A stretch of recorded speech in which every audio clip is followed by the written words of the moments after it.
Assalamualaikum warahmatullahi wabarakatuh. Halo semuanya, kembali lagi di channel YouTube Kuliah Teknokrat. Masih bersama dengan Miss Ruli dan kita bertemu kembali di mata kuliah pengembangan kepribadian. Nah, hari ini topik yang akan kita bahas ini sangat menarik karena kita akan membahas sesuatu yang sangat penting dalam hidup kita sehari-hari dan juga di dalam dunia profesional, yaitu komunikasi efektif atau effective communication. Hari ini kita tidak hanya akan membahas mengenai teori, tetapi juga akan mengeksplor 3 hal utama yang menjadi proses untuk menghasilkan sebuah komunikasi yang efektif. Yaitu yang pertama ada communication process, ya. Bagaimana sebenarnya proses komunikasi itu bisa terjadi.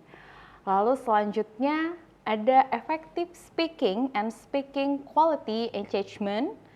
Bagaimana kalian bisa berbicara dengan jelas, percaya diri dan juga enak untuk didengar. Dan yang terakhir kita juga akan masuk ke bagian paling seru yaitu praktik. Ya, kita akan berlatih bersama agar kalian bisa langsung menerapkan ilmunya. Coba kalian bayangkan sebentar bagaimana sangat luar biasanya jika kalian bisa menyampaikan pendapat dengan jelas, dapat berbicara di depan umum dengan percaya diri, atau bahkan bisa menyelesaikan sebuah konflik hanya dengan menggunakan komunikasi yang tepat. Sounds powerful, right? Let's dive in and start this journey to becoming an effective communicator. Let's start with the basic. Apa yang dimaksud dengan komunikasi efektif? Komunikasi efektif adalah proses menyampaikan dan menerima pesan, ya. Artinya ini dilakukan dua arah, ya, dengan cara yang jelas, tepat sasaran dan dapat dipahami dengan baik oleh kedua belah pihak. Tapi bukan hanya itu. Komunikasi efektif itu juga berarti kita bisa mendengarkan dengan baik dan kita juga open-minded terhadap respon dari orang lain. Jadi komunikasi itu bukan hanya tentang apa yang kita katakan, ya. It's also about listening, understanding, and responding in the right way. Lalu, mengapa komunikasi efektif menjadi sangat penting? Ya, dalam kehidupan sehari-hari, baik di lingkungan kampus, tempat kerja, atau bahkan dalam hubungan pribadi, ya, komunikasi yang efektif itu membantu membangun kepercayaan. Oke, selanjutnya membantu menyelesaikan konflik, membantu memperkuat hubungan serta meningkatkan kerjasama. Ya, ada 3 kunci utama dalam sebuah komunikasi efektif. Yang pertama yaitu clarity atau kejelasan, ya. Jadi kalian harus menggunakan bahasa yang mudah dipahami, ya. Kalian harus menyampaikan pesan itu secara langsung, ya, tanpa berputar-putar, tanpa bertele-tele, ya. Dan selanjutnya harus menghindari penggunaan istilah yang bisa menimbulkan kebingungan. Contoh, saat menjelaskan tugas di dalam sebuah kelompok, ya, kalian harus menyampaikan dengan struktur yang jelas, ya. Siapa yang mengerjakan bagian yang mana, lalu deadline-nya kapan, dan bagaimana cara untuk menyelesaikan tugasnya. Nah, yang kedua ada empathy atau kemampuan untuk merasakan. Ya, jadi cobalah menempatkan diri pada posisi orang lain, ya. Tunjukkan bahwa kamu memahami perasaan, harapan atau kekhawatiran lawan bicaramu. Lalu harus mendengarkan tanpa menghakimi. Nah, ini juga bagian dari empati, ya.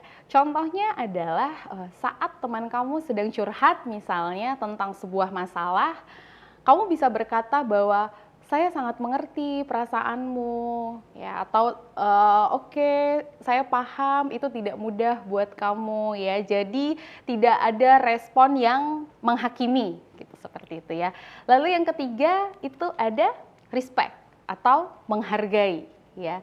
Jadi ketika melakukan sebuah komunikasi, kamu harus bisa menghargai pendapat, waktu, dan ruang orang lain, ya. Jangan menyela saat orang lain sedang berbicara. Lalu gunakan bahasa tubuh dan nada suara yang sopan. Contohnya, misal saat berdiskusi di dalam kelas, ya, beri kesempatan orang lain untuk berbicara. Lalu hindari memotong pembicaraan orang lain meskipun kamu dalam konteks tidak setuju pada pembicaraannya, ya. Jadi biarkan terdahulu lawan bicaramu ini menyelesaikan pembicaraannya, baru kamu boleh menyampaikan pendapat. Nah, itu adalah bentuk dari respect. Kita harus memahami, ya, bahwa setiap individu itu memiliki gaya komunikasi yang berbeda-beda. Secara umum, gaya komunikasi itu dapat dikategorikan menjadi 3 jenis utama, yaitu pasif, agresif, dan asertif. Ya. Gaya komunikasi pasif itu ditandai dengan cenderung untuk diam, ya, kecenderungan untuk diam, menghindari konflik, serta sulit untuk menyampaikan pendapat atau kebutuhan pribadi secara terbuka. Nah, di sisi lain ada gaya komunikasi agresif, ya, yang justru cenderung terlalu dominan, seringkali memaksakan kehendak dan berpotensi membuat orang lain akhirnya merasa terintimidasi atau tidak nyaman. Dan yang terakhir tadi ada gaya komunikasi asertif. Nah, gaya komunikasi asertif ini merupakan keseimbangan yang sangat ideal antara menyatakan pendapat secara tegas, namun tetap menghargai pandangan dan perasaan orang lain. Gaya komunikasi ini mencerminkan kemampuan untuk bersikap terbuka, jujur, dan percaya diri tanpa harus merendahkan atau menyakiti pihak lain, ya.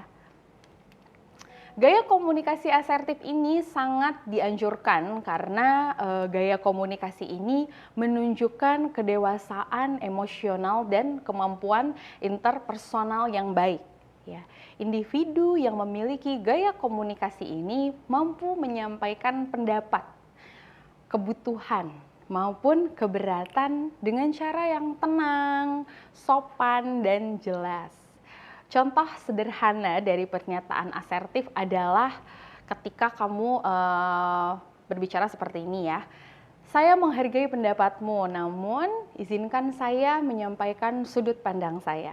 Nah, kalimat tersebut itu menggambarkan adanya penghargaan, ya, terhadap lawan bicara. Ya, jadi sebelum menyampaikan sanggahan, kita memberikan penghargaan dulu terhadap lawan bicara kita, ya. Sekaligus kita juga menegaskan hak untuk menyampaikan pendapat sendiri.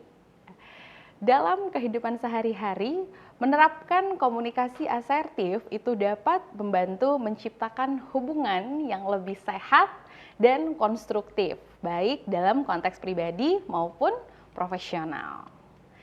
Sekarang mari kita bahas mengenai tantangan atau hambatan, ya, yang kerap muncul dalam proses komunikasi. Komunikasi yang efektif itu tidak selalu mudah tercapai, karena berbagai faktor bisa menjadi penghalang dalam menyampaikan maupun menerima pesan secara utuh. Nah, salah satu hambatan utama adalah noise atau gangguan. Ya, baik secara fisik seperti suara bising di sekitar kita maupun psikologis seperti stres atau emosi atau pikiran-pikiran yang tidak fokus. Nah, selain itu, asumsi berlebihan juga menjadi masalah umum. Misalnya, seseorang mungkin berpikir, aku yakin dia sudah mengerti maksudku, ya, padahal belum ada konfirmasi yang jelas atas apa yang ingin dia sampaikan. Nah, Sikap ini dapat menyebabkan kesalahpahaman karena pesan tidak tersampaikan dengan utuh, ya. Hambatan lain yang mungkin sering terjadi adalah kurangnya perhatian. Contoh, ketika seseorang sibuk scroll media sosial, misal ya saat sedang diajak berbicara, maka ia cenderung tidak menangkap informasi secara maksimal. Nah, ini merupakan bentuk komunikasi yang tidak menghargai lawan bicara, ya.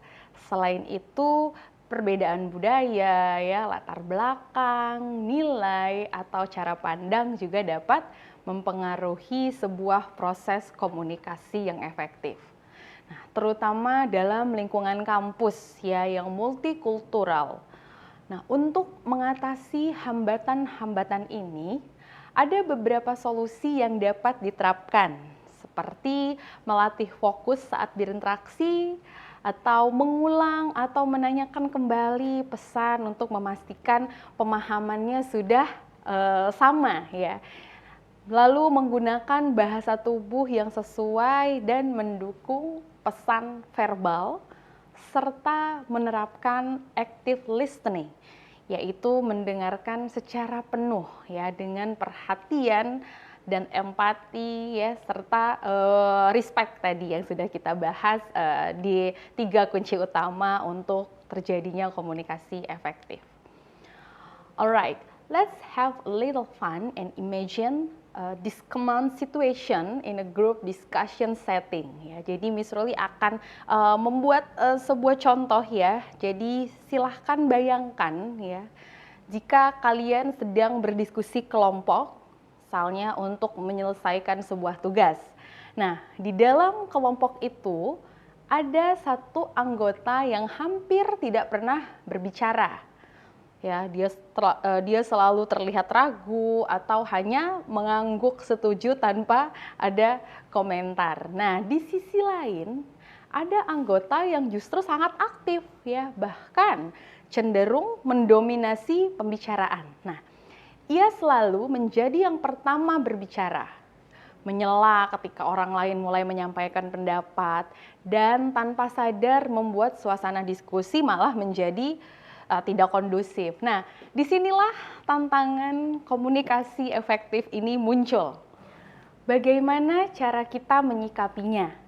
Nah, di sini Miss Ruli akan berperan sebagai mediator ya, ketika dihadapkan dalam situasi yang tadi sudah kita bahas sebelumnya ya. Jika ada anggota kelompok yang terlalu dominan dan anggota lain yang terlalu pasif ya. Kita bisa mengucapkan kalimat seperti ini. Saya senang sekali kamu sangat aktif menyampaikan pendapat ya. Itu membuat diskusinya sangat hidup. Tapi bagaimana kalau kita coba beri sedikit waktu juga untuk teman-teman yang lain yang belum sempat berbicara? Mungkin ada ide-ide menarik yang belum sempat disampaikan? Nah, melihat dari kalimat tadi itu kita bisa menyampaikan pesan dengan sangat sopan ya. Dengan tetap menghargai kedua belah pihak antara yang dominan dan yang pasif tadi ya. Kita tidak menyalahkan atau menyerang ya, tapi tidak juga membiarkan ketidakseimbangan itu terus berlangsung di dalam diskusi kelompok kita. Nah, dengan komunikasi yang asertif, kita menunjukkan kepedulian terhadap dinamika kelompok dan mencoba menciptakan ruang yang adil untuk semua suara yang ada di dalam kelompok tersebut ya. Jadi di dalam kehidupan nyata nanti ketika kalian sudah menemukan kondisi kelompok seperti yang sudah kita bahas, kalian harus coba bersikap atau mengambil peran sebagai mediatornya. Oke? So guys, mari kita refleksikan bersama. How do you usually communicate? Do you listen more or talking more? Yeah. Have you ever practiced being assertive in real life? Jadi komunikasi yang baik itu bisa membuka banyak pintu. Mulai dari pertemanan yang sehat, kerja tim yang solid, sampai peluang karir yang cemerlang. Mulai sekarang, let's be a better communicator. Bukan hanya yang banyak bicara, tapi yang bijak dalam menyampaikan dan tulus dalam mendengarkan. Oke, sampai jumpa di video selanjutnya. Stay kind, stay thoughtful, and keep growing. Bye-bye, and don't forget to practice your communication skills today. Wassalamualaikum warahmatullahi wabarakatuh.